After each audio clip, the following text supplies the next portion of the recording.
Putnikom na hraničnih prehodoch už 3 roky še dzelji prihodna brošura, že bi znali, co možu unjest, abo vinje z našej žemi, od penježu preko ružija, rošljinoh i životinjoh, ta po umetnicki djela i podobne.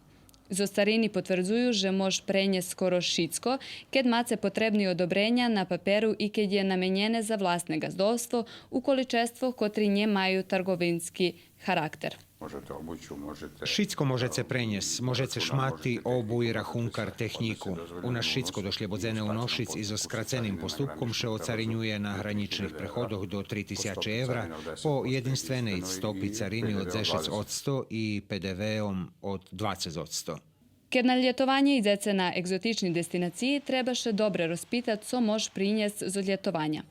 Kad će, napriklad, vracace z Tajlandu, nje možete prinjes domu ani koral, ani školjku, a z Turske zabranjene vinošic antikviteti, produkti zo žita, čaj, kakao, kafu i prismački.